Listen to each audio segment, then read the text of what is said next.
Jesus is ബ്രൈറ്റിലേക്ക് സ്വാഗതം. എല്ലാ യേശുക്രിസ്തു വിശ്വാസികൾക്കും യേശുകൃഷ്ണ നാമത്തിൽ നന്ദിയോടെ വാഴ്ത്തുന്നു. സ്വർഗസ്ഥനായ ഞങ്ങളുടെ പിതാവേ, പരിശുദ്ധനിൽ പരിശുദ്ധനായ പരമപിതാവേ, നന്ദിയപ്പ, നന്ദി നന്ദി നന്ദി നന്ദിയോടെ വാഴ്ത്തുന്നു, നന്ദിയോടെ സ്തുതിക്കുന്നതാ. ഇതുവരേക്കും അപ്പൻ്റെ സുവിശേഷം അങ്ങാണല്ലോ ഇതുവരേക്കും നടത്തിക്കൊണ്ടിരിക്കുന്നത്. ഇന്നും അപ്പൻ്റെ പാദപീഠത്തെ അടിയനെ സമർപ്പിക്കുന്നു.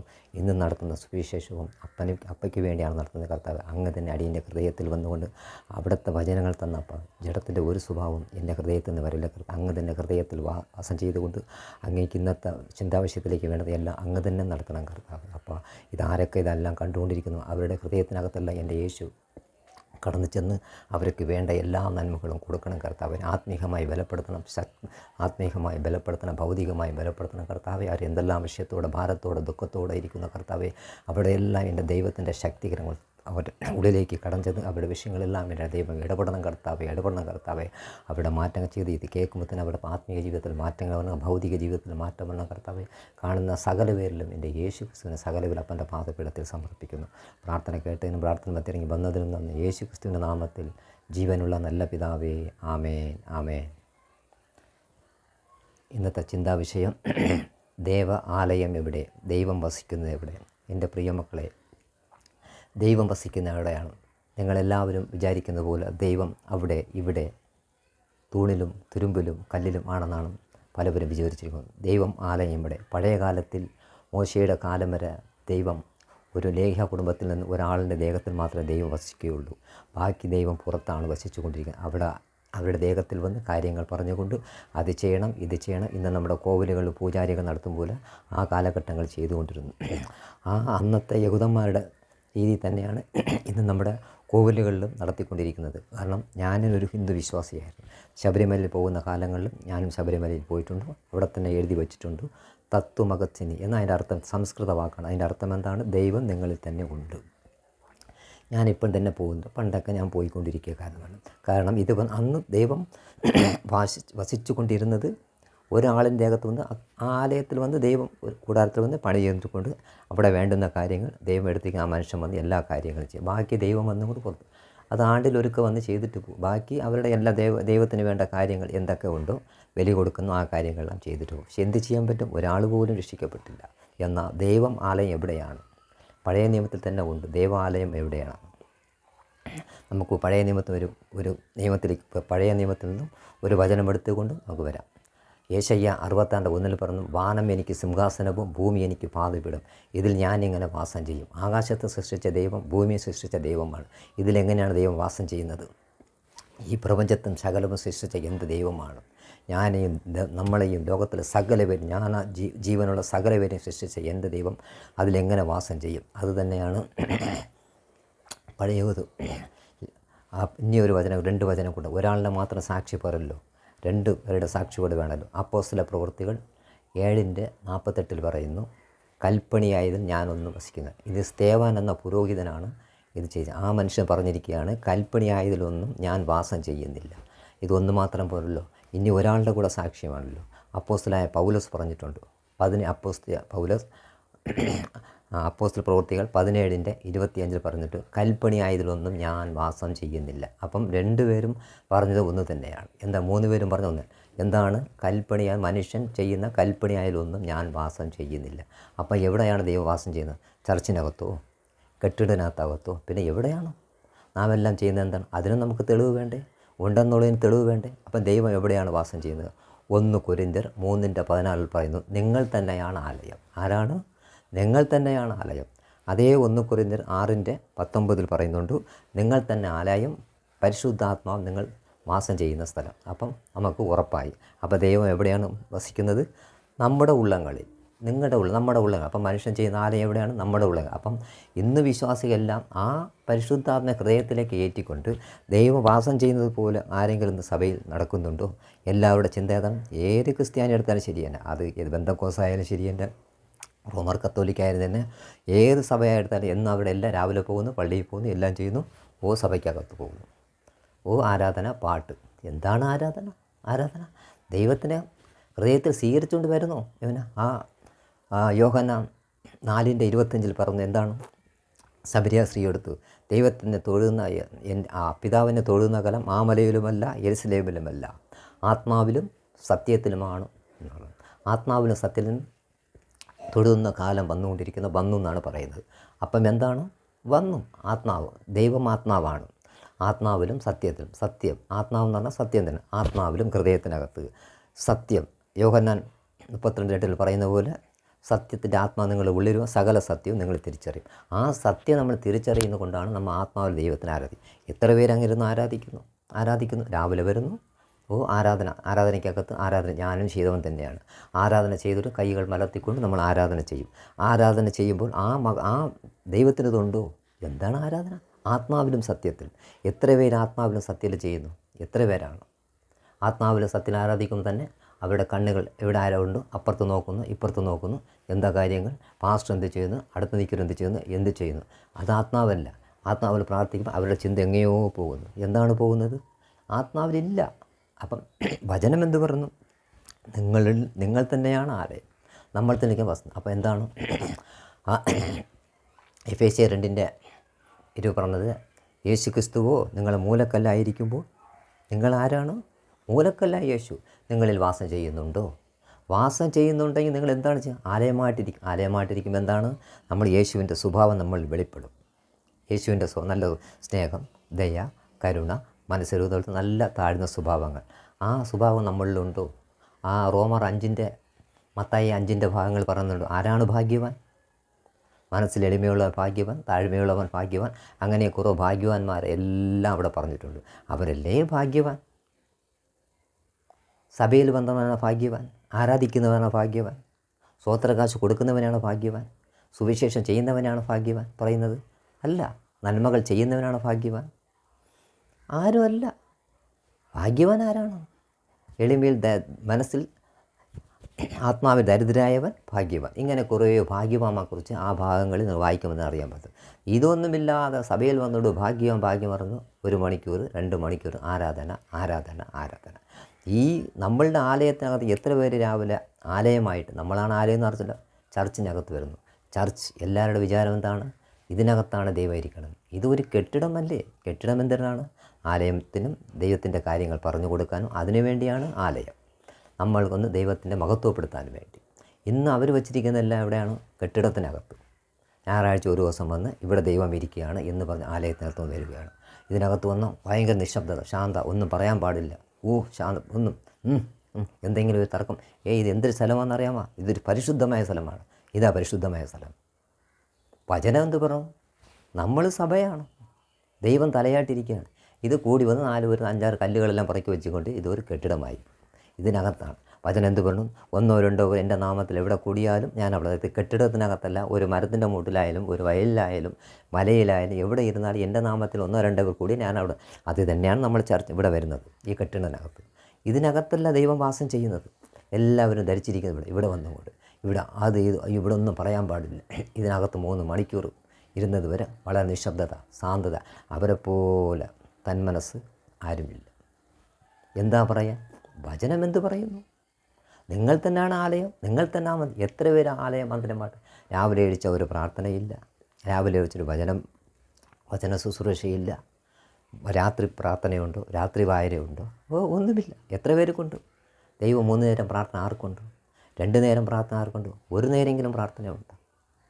എത്ര പേർക്കുണ്ട്? ആർക്കുമില്ല. വചനം എന്ത് പറഞ്ഞത്? ഞാനാണ് മന്ദിരം, നാണ് ആലയം.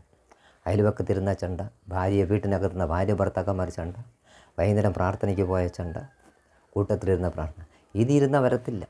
ഞാൻ അറിയാത്ത കാലങ്ങളിൽ എൻ്റെ പാസ്റ്ററിനെ വീട്ടിൽ ഞാൻ വിളിച്ചു പോയിട്ടുണ്ട്. ആരാധന വേണം, ആർക്കെല്ലാം പ്രാർത്ഥന വേണം, ആരാധന. തിങ്കളാഴ്ച വേണമെല്ലാം കൈപ്പൊക്കി, ചൊവ്വാഴ്ച വേണമെന്നെല്ലാം കൈപ്പൊക്കി, ബുധനാഴ്ച വേണമെന്നെല്ലാം കൈപ്പൊക്കി, വ്യാഴാഴ്ച വേണമെന്ന് കൈപ്പൊക്കി, ശനിയാഴ്ച വേണം, എല്ലാം അവിടെ എല്ലാവരും ഓരോരുത്തരെ കൈപ്പൊക്കി. എന്തെന്ന് വചനം എന്ന് പറഞ്ഞു? നിങ്ങളാണ് മന്ദിരം, നിങ്ങളാണ് ആലയം, ദൈവം നിങ്ങൾ വസിക്കുന്നു. പാസ്റ്ററിനെ വീട്ടിൽ കൊണ്ടിട്ട് നിങ്ങൾ പ്രാർത്ഥിച്ചാൽ കേൾക്കൂലേ? ഈ വചനം എന്ത് പറയുന്നു? നിങ്ങൾ തന്നെയാണ് മന്ദിരം, നിങ്ങൾ തന്നെയാണ് ആലയം, ദൈവം വസിക്കുന്ന മന്ദിരം ആലയമാണ്. പിന്നെ നിങ്ങൾ പാസ്റ്റർ വിളിച്ചാൽ പ്രാർത്ഥിച്ചാൽ കേൾക്കില്ല. നിങ്ങളിരുന്ന് പ്രാർത്ഥിക്കണം. നിങ്ങൾ വീട്ടിനകത്ത് നിങ്ങളുടെ വിഷയം. ഞാൻ ഇരുന്ന് പ്രാർത്ഥിച്ചാൽ ഞാൻ വിളിച്ചുകൊണ്ട് പോയിട്ടുണ്ട്. വീട്ടിൽ വരും, ഓരോ കാര്യങ്ങൾക്ക് വരും, ഉച്ചവരെ പ്രാർത്ഥിച്ച് എല്ലാം കഴിഞ്ഞ് 10 2,000 രൂപ 3,000 രൂപ ചിലവ്, അവർക്ക് പടി 2,000 രൂപ. ഇതിന് വേണ്ടിയാണ് അവിടെ വരുന്നത്. അല്ല, പ്രാർത്ഥിച്ചൊന്ന് വർഷം ഞാൻ പ്രാർത്ഥിച്ച കാലത്ത് ഒന്ന് പറയും, അതോ ഭാഗ്യത്തിൻ്റെ ഒരു വെള്ള കാർ വരാൻ പോകുന്നു, മഞ്ഞ കാർ വരാൻ പോകുന്നു. ഇതാ ദൈവത്തിൻ്റെ ജോലി. വചനം എന്ത് പറയുന്നു? അവരെ ബലപ്പെടുത്താൻ വേണ്ടിയല്ലേ. ഇതെല്ലാം പഴയ കാലത്തിൻ്റെ കാര്യങ്ങളാണ്. ദൈവം ആത്മാവാണ്. അപ്പോൾ ആ ആത്മാവ് നിങ്ങൾ ഉണ്ടെന്നുണ്ടെങ്കിൽ നിങ്ങളിങ്ങനെ പാസ്റ്ററിനെ വിട്ട് വിളിക്കില്ല. എന്ത് വിളിച്ചാൽ പാസ്റ്റർ വന്ന് പ്രാർത്ഥിക്കും. ഒരു കടയിൽ കച്ചവടം കുറവാണ്, പാസ്റ്റർ വന്ന് പ്രാർത്ഥിക്കും. ഇതാണ് നിങ്ങളുടെ ഉള്ളിൽ ദൈവമില്ലേ, പിന്നെ എന്തിനാണ്? അപ്പം നിങ്ങളുടെ ഉള്ളിൽ യേശു ഇല്ല. അപ്പോൾ അതിന് നാം എന്ത് ചെയ്യണം? യേശുവിനെ നമ്മളെ ഉള്ളത്തിൽ സ്വീകരിക്കണം. സ്വീകരിച്ചിട്ടില്ലാത്തത് കൊണ്ടാണ് എന്തിനും പാസ്റ്ററെ പാസ്റ്ററെ പാസ്റ്ററെ. ഒരു പാസ്റ്റർ വേണം, സഭയെ നടത്താൻ ഒരു മൂപ്പൻ വേണം. മൂപ്പൻ എന്തിനാണ്? വഴി നടത്താൻ വേണ്ടിയാണ്. ഞാനിപ്പം പറഞ്ഞു കൊടുക്കുന്നത് വഴി ഇങ്ങനെ നടത്താൻ പറയുമ്പോൾ ആ എബ്രായർ 1-ന്റെ ഒരു ഭാഗങ്ങളിൽ അവിടെ ഉണ്ട്. എന്താണ് പറഞ്ഞത്? പുരോഹിതനെ എന്തിനു വേണ്ടി? മനുഷ്യൻ്റെ ആവശ്യങ്ങൾക്ക് ദൈവം മനുഷ്യന് വേണ്ടിയാണ്. എന്താണ് ആവശ്യം? ഇതുപോലെ കാര്യങ്ങൾക്ക് വേണ്ടിയാണ്. അവരൊക്കെ സ്വയം പാസ്റ്ററായി തിരഞ്ഞു വന്നതാണ്, അല്ല ദൈവം തിരഞ്ഞെടുത്തതില്ല. ആ എബ്രായർ 5 തന്നെ പറയുന്നുണ്ട്, യേശു ക്രിസ്തുവിനെ പോലും സ്വയം യേശു ആയതല്ല, ഇവൻ എൻ്റെ പ്രിയ പുത്രൻ. യേശുവിനെ തിരഞ്ഞെടുത്ത പിതാവാണ് തിരഞ്ഞെടുത്തത്. ഇന്നത്തെ പാസ്റ്റർമാരെങ്ങനെയാണ്? ഒരു ദിവസം പള്ളിയിൽ പോയാൽ മതി, 2 വചനങ്ങൾ അറിഞ്ഞാൽ മതി, 2 വചനങ്ങൾ അറിഞ്ഞാൽ അവർ പാസ്റ്ററായി. ഏതെങ്കിലും 2-3 ക്ലാസ് എടുത്ത പാസ്റ്റർ. ഇതാണോ പാസ്റ്റർ? അല്ല. അവർക്കൊന്നും അറിഞ്ഞ, അവർ ലോകക്കാർ, ലോകത്തെ പോലെ ജീവിക്കുന്നു. യോഹന്നാൻ 14:17 ലോകമുണ്ടല്ലോ. ലോകമോ അവരെ കാണുകയോ അറിയാതെ കൊണ്ടില്ല, ലഭിക്കാൻ കഴിയുകയില്ല. അതിൻ്റെ തൊട്ട് താഴെ പറഞ്ഞു, നിങ്ങളോ നിങ്ങൾ വാസം ഇരിക്കും നിങ്ങൾ അറിയുന്നുണ്ട്. നിങ്ങൾ അറിയുന്നുണ്ടോ? വചനം എന്ത് പറയുന്നു? ലോകം അറിയുന്നില്ല. ലോകമാരാണ്? യേശു ക്രിസ്തു അറിയാത്ത ലോകം. അവർക്ക് അതിൽ കാണുകയോ അവർക്ക് ലഭിക്കാൻ കഴിയും, അതിനെക്കുറിച്ചൊന്നും അറിഞ്ഞുകൂടാ. പക്ഷേ യേശു ക്രിസ്തുവിനെ അറിയുന്നവർക്ക് ദൈവം ഉള്ളിലുണ്ടെന്ന് വസിക്കുന്നു എന്ന് നാം അറിയുന്നു. ദൈവം നമ്മളിൽ വെളിപ്പെടുന്ന ഓരോ കാര്യങ്ങൾ നമുക്കറിയാൻ പറ്റും. അത് തന്നെയാണ് 21 പറഞ്ഞത്, എൻ്റെ വചനങ്ങൾ എൻ്റെ കൽപ്പനകൾ പ്രമാണിക്കുന്നവൻ എന്നെ സ്നേഹിക്കുന്നവനാകുകയും അതിനാൽ എൻ്റെ പിതാവ് അവനെ സ്നേഹിക്കുന്നതില്ല, ഞാൻ അവനെ കൂടെ ഇരുന്നു കൊണ്ട് എൻ്റെ പിതാവ് ഞാനും കൂടെ ഇരുന്നു കൊണ്ട് വാസം ചെയ്യും. ഇങ്ങനെ അവൻ്റെ എന്താണ് അവൻ്റെ കൽപ്പനകൾ? എന്നെ സ്നേഹിക്കുന്ന പോലെ നീ പരസ്പരം നിന്നെ സ്നേഹിക്കുക. ഇത് എത്ര പേർക്കുണ്ട്? സഭയ്ക്ക് കത്തുവന്ന് 1 വർഷമായി, 2 വർഷമായി, 3 വർഷം അടുത്തിരിക്കുന്ന ഒരു വിശ്വാസി അറിഞ്ഞുകൂടാ, തൊട്ടിരിക്കുന്ന വിശ്വാസി അറിഞ്ഞുകൂടാ. അവർക്ക് കമ്പനി ആരാണ്? അവിടെ VIP-കളാണ് കമ്പനി. ഒന്നിന് വലിയ സെക്രട്ടറിയിലെ ഉദ്യോഗസ്ഥനാ, അത് വേറെ വല്ല ഉദ്യോഗസ്ഥനാ, അവരെ കൂടെ ചേരുള്ളൂ. അത് കഴിഞ്ഞിട്ട് വല്ല VIP ലിസ്റ്റുള്ള അവരെ കൂടെ ചേരുള്ളൂ. അത് കഴിഞ്ഞ് ഡോക്ടറാണ്, ഡോക്ടർ കൂടെ ചേരുള്ളൂ. അതിന് മേലുള്ള ഉദ്യോഗസ്ഥൻ അവരെ കൂടെ ചേരുള്ളൂ. ഇങ്ങനെയാണ് അല്ല അതിൻ്റെ താഴത്തുള്ളതില്ല 5 വർഷമായി 10 വർഷമായി അവർക്ക് അറിഞ്ഞുകൂടാ അവരെ. കാരണം എന്താണ്? വചനം എന്ത് പറയുന്നു? എന്നെ സ്നേഹിക്കുന്ന പോലെ നീ പരസ്പരം നിങ്ങളെ സ്നേഹിക്കും. ആര് സ്നേഹിക്കുന്നു? വചനമുണ്ടെങ്കിലല്ലേ സ്നേഹിക്കുള്ളൂ. വചനം എന്ത് പറഞ്ഞു? എൻ്റെ കൽപ്പനകളെ അനുസരിച്ച് നടക്കും. എവിടെ കൽപ്പനകളെ അനുസരിക്കുവാൻ? ഓരോ ഇതുമില്ല. അവർ ഇന്നെന്താ പറഞ്ഞു? കോവിൽ വരുന്നു, ഈ നമ്മൾ മീൻ വയ്ക്കുന്നവർ തുറയിലെ കുറേ ആൾക്കാരുണ്ട്, നമ്മുടെ ഇന്നും വരുന്നുണ്ട്. അവർ ഞായറാഴ്ച കണ്ടു കഴിഞ്ഞാൽ ഞായറാഴ്ച അവരെല്ലാവരും പള്ളിയിൽ പോണവരാണ്. ഞായറാഴ്ച കഴിഞ്ഞ് ആരാധിച്ച് പോയി പള്ളിക്ക് കറക്റ്റ് പോയിരിക്കും. ഞായറാഴ്ച കഴിഞ്ഞ് തിങ്കളാഴ്ച അവരുടെ ബിസിനസ് എന്ന് പറയുന്നത് മീൻ കച്ചവടമാണ്. നമ്മളെ വീട്ടിൽ നിന്ന് വരുന്നുണ്ട്. മുമ്പൊക്കെ അവരെ വാഴയ്ക്കകത്ത് സംസാരിക്കാൻ കൊള്ളാത്ത വാക്കുകൾ വരും. വീടുകളിലൊന്നും വരില്ല. ചന്തയിലൊക്കെ കേട്ടിട്ടുണ്ട്, ചാലയിലും പാളയത്തെ കേട്ടിട്ടുണ്ട്. ഇപ്പോൾ അത് വളരെ സ്ട്രിക്റ്റാണ്, അവിടെ അത് നടക്കത്തില്ല. ഇപ്പോൾ ഇവർ വന്നാൽ വേഷം കൊണ്ട് അവർക്ക് മീൻ മാച്ചുകൊണ്ട് വന്നാൽ 200 രൂപ എന്ന് പറയും. അപ്പോൾ അവർ പറഞ്ഞിട്ട് അയ്യോ പറഞ്ഞ കർത്താവിനെ കൊണ്ട് ആണയിടുന്നത്. വചനം എന്ത് പറഞ്ഞു? ആകാശത്തിനെ ഭൂമിയെ നിൻ്റെ തലയെ കൊണ്ട് ആണയിടലാണ്. ഇവരെന്താണ് പറഞ്ഞത്? കർത്താവിനെ കൊണ്ട് ആണ് പറഞ്ഞത്. എന്താണ്? പേര് ക്രിസ്ത്യാനി. ഒരു പേരിന് മാത്രമാണ് അവർ പോകുന്നത്.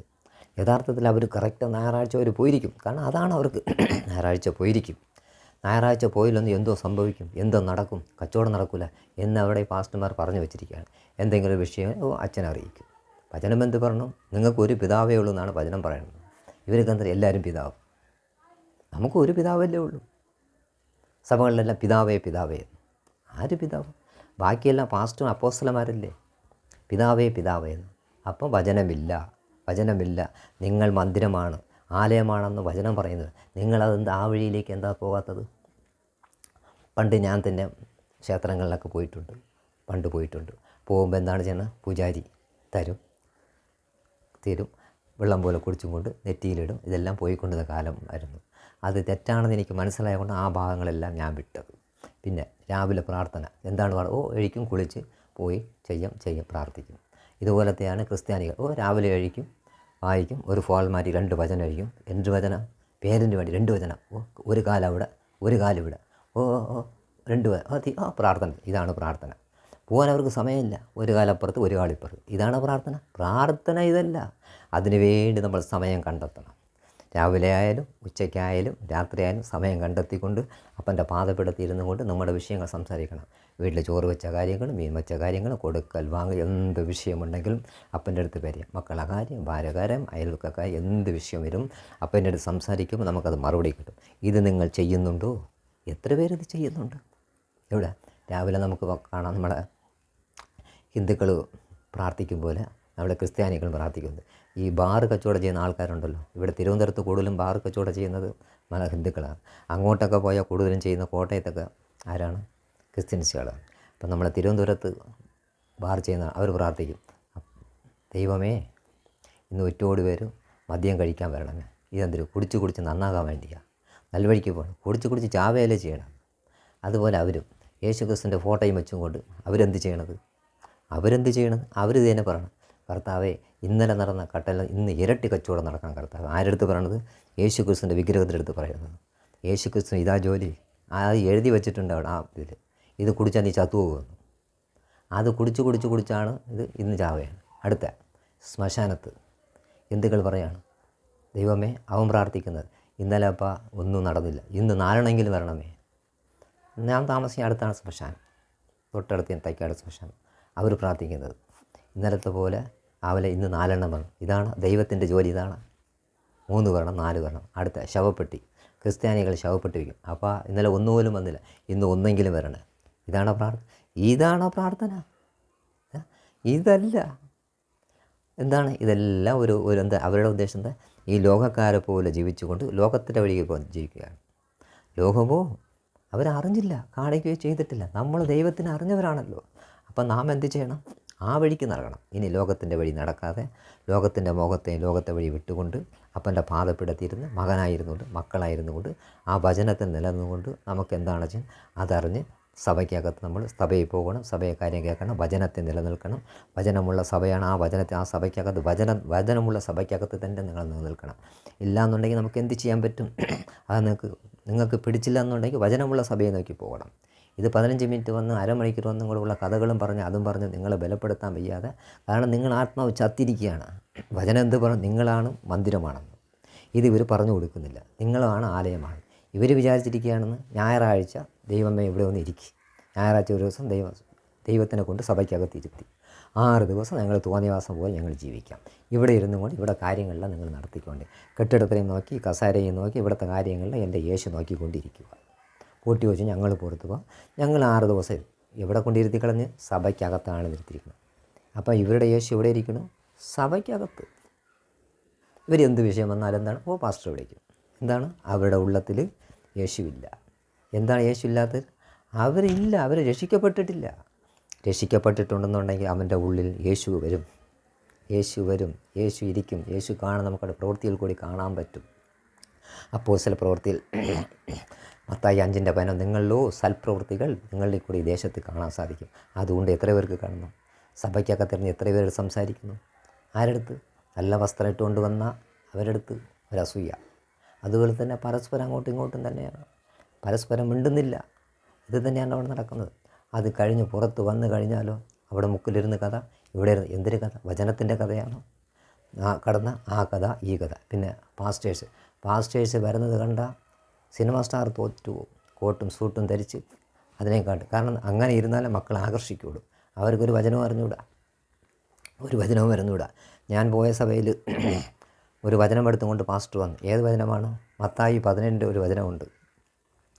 അതായത് യേശുവും യേശുക്രിസ്തു ശിഷ്യന്മാരും 3 പേരും കൂടെ മലയിൽ പോയപ്പോൾ അവിടെ മോശയെയും ഏലിയാവിനെയും കണ്ടപ്പോഴാണ് മത്തായി, യോഹന്നാൻ, യാക്കോബ് 3 പേരും കൂടെയാണ് മലയിൽ പോയത്. അപ്പോഴാണ് പത്രോസ് പറയുകയാണ്, കർത്താവേ നമുക്കിവിടെ തങ്ങാം, നമുക്ക് 3 കൂടി കെട്ടി ഇവിടെ താമസിക്കാം. എന്തൊരു ചിക്കൻ വേണോ, അത് വേണോ, ആട് വേണോ, അത് വേണോ എന്നാണ് പറഞ്ഞത്. എന്താണ് അവിടെ പറഞ്ഞത്? നമുക്കിവിടെ താമസിക്കാം. എല്ലാം അറിഞ്ഞു കഴിഞ്ഞു. ഇത് അദ്ദേഹം കൊണ്ടുവന്ന് വിശദീകരിക്കാൻ കൊണ്ടുവന്നു. ഇത് എവിടെ കിടക്കണമെന്ന് അറിഞ്ഞു. കണ്ടുവന്ന ബുക്കിനെ കൊണ്ടുവന്നില്ല, പേപ്പറും കൊണ്ടുവന്നില്ല. അന്ന് ഞാനാണെങ്കിൽ ചത്തിരിക്കുകയാണ്. അവിടെ വിശ്വാസികൾ, അദ്ദേഹത്തിൻ്റെ ഭാര്യ കൊണ്ട് പറയുന്ന ആൾക്കാരുണ്ട്, അതുപോലെ സങ്കീർത്തനം വായിക്കുന്ന ആൾക്കാരുണ്ട്. ഒറ്റോടി 10, 150, 200 ഇരിക്കുക. ഇത് എവിടെ കിടക്കണമെന്ന് ആർക്കറിയാം? എനിക്കറിയാമോ? ഞാനേ ചത്തിരിക്കും, എനിക്ക് അറിഞ്ഞൂടല്ലോ. അത് ആ ഭാഗം വിട്ട് ആ കഥ എന്തിനു കൊണ്ടുവന്ന് ഏതിന് കൊണ്ടുവന്ന് എനിക്കറിയത്തില്ല. ആഴ്ച അതിനെ കൊണ്ടുവന്നാണ് പറയുന്നത്. അപ്പോൾ എന്താണ് ഇത് പാസ്റ്ററാ? ഇല്ല, ഇവർ സ്വയം തിരഞ്ഞെടുത്തതാണ്. സ്വയം തിരഞ്ഞെടുത്തുകൊണ്ട് ബിസിനസ്സാക്കി കച്ചവടമാക്കിക്കൊണ്ട് നിങ്ങളെല്ലാം പറ്റിച്ചു കൊണ്ടിരിക്കുകയാണ്. ഇവർ വരുമ്പം കാറ്, എന്തൊരു കാറും ആ സ്റ്റാറ്റത്തിന് ആരും ഇല്ലാത്ത ഒരു കാർ ഇവർ കൊണ്ടുവരണം. ആ കാറിലാണ് ഇവർ വരുന്നത്.